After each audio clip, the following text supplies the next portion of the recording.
Bueno, me habías dicho que querías hablar de algunas concepciones erróneas sobre los plásticos. Sí, hay unos mitos que podríamos desmontar y que se dice por las noticias que muchas veces no dicen toda la verdad, dicen una verdad parcial o así. No dicen toda la verdad, no dicen toda la verdad, no dicen toda la verdad. La noche cae y las criaturas del bosque salen para discutir entre ellas sobre aquello que a los humanos se les escapa: preservar su casa, la tierra.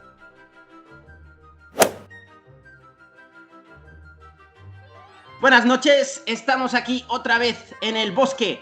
Tenemos con nosotros al Cachalote. ¿Qué tal, Cachalote? ¿Cómo estás? Estoy muy bien, oso. Yo soy el oso. 10 mitos sobre el plástico. Venga, Los 10 aquí mitos. empiezan. El primero, ¿cuál es el primer mito? A ver, el primer mito es que habrá más plástico en los océanos que pescado para el año 2050.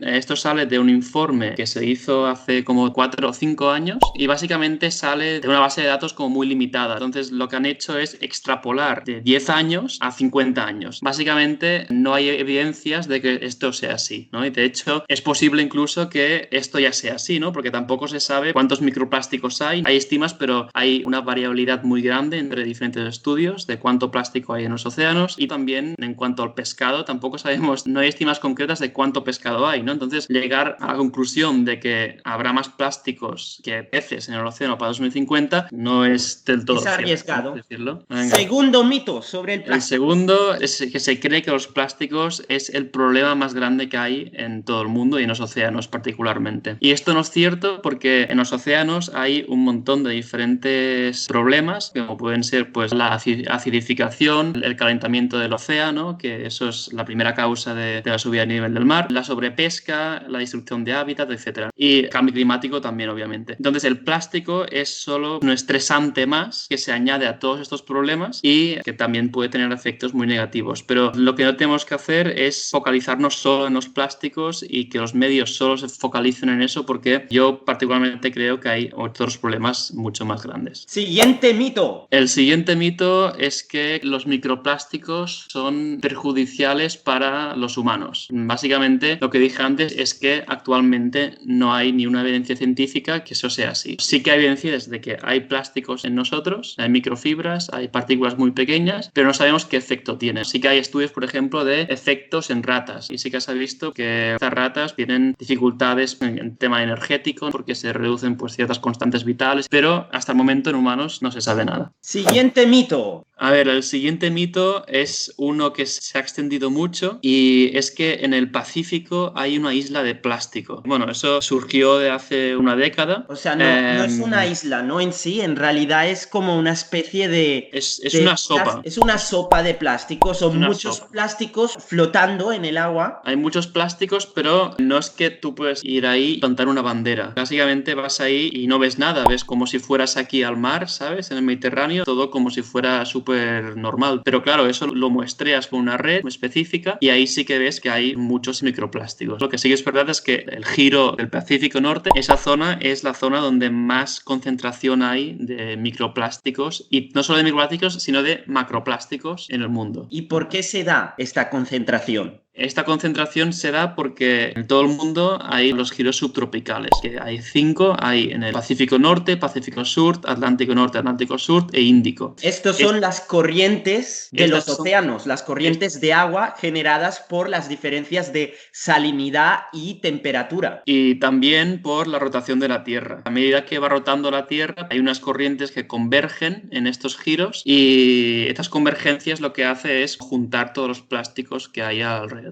Pero hay que añadir un sexto giro, que es giro entre comillas, porque no es ni un giro, es el mar Mediterráneo. Y el mar Mediterráneo se considera ahora uno de los principales focos o reservorios de plástico en el mundo. ¿Y por qué? ¿Por qué hay tanta concentración de microplásticos y macroplásticos en el Mediterráneo? Hay que considerar dos cosas. En el Pacífico Norte tenemos una concentración muy elevada en peso de macroplásticos, pero en cambio en el Mediterráneo tenemos una concentración muy elevada en número de microplásticos. Es decir, que aquí lo que pasa es que como el mar Mediterráneo es un mar cerrado, hay un intercambio de agua pues muy limitado, solo por el estrecho de Gibraltar y el canal de Suez, y también hay mucha costa. Entonces, eso lo que hace es que los macroplásticos, una vez entran en el Mediterráneo, a través de ríos, a través de diferentes tipos de inputs, ¿no? Barcos, fuentes terrestres y así, pues una vez entran ahí, quedan en la costa y se van degradando. Como que hay más superficie de costa, también es más fácil de que se degraden y se hagan más pequeños y que haya más microplásticos. Entonces, aquí encontramos unas concentraciones muy elevadas. Y tampoco hay grandes corrientes que los puedan arrastrar hacia otra parte, supongo. No, las únicas corrientes que hay son las corrientes profundas que básicamente transportan el plástico a superficie, a profundidades, y ahí se queda. Muy bien. ¿Hay algún otro mito a desmontar? Otro mito es que las tecnologías van a solucionar todo el problema del plástico. Todos sabemos, Boyan Slat, que es un chico de Holanda, inventó una gran barrera para capturar todo el plástico en la superficie, en la zona esta que digo donde hay mucho, que es en el Pacífico Norte. Montó una empresa que se llama The Ocean Cleanup y esta empresa se ha hecho súper famosa en todo el mundo y lo que dicen es que pueden recoger todo el plástico. Entonces esto es una idea que está bien para concienciar, siempre lo he dicho, pero no está bien porque realmente eso solo captura lo que hay en la superficie del océano, los primeros 30 centímetros o 50 centímetros, y la mayor parte del plástico en el océano no se encuentra ahí, sino que se encuentra o en la columna de agua o en los fondos marinos. Otro problema es el impacto que tiene hacer todo esto, porque imaginemos, necesitamos montar toda esta infraestructura, la barrera, necesitamos un barco de dimensiones enormes, necesitamos infraestructuras para recoger esta basura, para trasladarla a tierras. Entonces, el impacto que tiene esto es casi mayor que el impacto que tiene el plástico en sí. Y aparte de esto, hay un impacto... O sea, ¿cuál sería este impacto? ¿Cuál sería el impacto del equipo para recoger el plástico? El impacto del equipo en sí, pues en la superficie del océano también viven, hay un hábitat ahí muy importante de plancton y solo vive ahí. Entonces, se ha visto que estas barreras tan grandes pueden afectar estas comunidades de plancton y pueden haber problemas bastante serios en ese sentido. Y Ocean Cleanup sí que ha hecho un report del impacto que puede tener esto, pero tampoco está muy bien hecho. Así que esto es el capítulo que lo dejan un poco de lado porque saben que no es factible. O sea, en defensa de esta empresa, a la vez, dejar esos plásticos ahí puede afectar también a estas especies que viven solo en el primer metro de profundidad del océano. Sí, pero yo creo que el impacto es mucho mayor ponerle toda esta infraestructura, ¿sabes? Y no solo estoy hablando del impacto del océano, sino también en cuanto al cambio climático. Claro, un barco cuesta lo que cuesta y también tiene unas emisiones importantes y también yo creo que en conjunto todo esto no es del todo eficiente. Y al final la idea no es esta, la idea que tiene todo el mundo es, bueno, la tecnología lo va a solucionar todo y esto no es verdad porque al final lo que tenemos que hacer es reducir en origen, que cuesta mucho menos y no se hace. Se invierte en tecnologías y no se invierte en mejorar la infraestructura de depuradoras, intentar que no salgan los plásticos a través de ríos. El sistema de recogida de plásticos muchas veces es bastante ineficiente en las ciudades y no todos los países están actualmente reciclando y recogiendo estos plásticos de una manera apropiada. Yo, por ejemplo, he visto muchas veces en ciudades muchos plásticos por el suelo en días de viento porque los plásticos salen de las basuras y se llena la ciudad de plásticos que están por ahí volando, rodando por el suelo y eso acaba en el río o en el mar. La mayor parte del plástico que entra en los océanos se cree que es por ríos.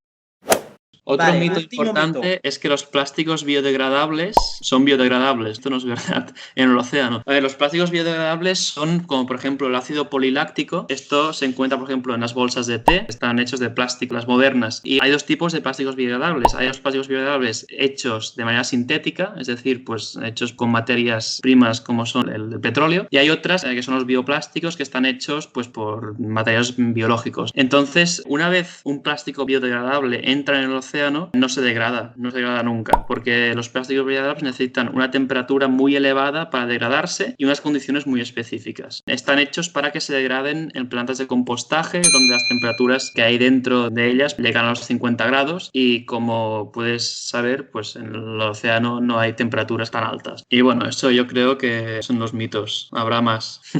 Ya se acaban los mitos sobre el plástico. Muchas gracias, Cachalote, por haber venido aquí al bosque a visitarnos. Muchas gracias, Oso. Esperamos volverte a ver y bueno, nos vemos. Chao. Hasta luego.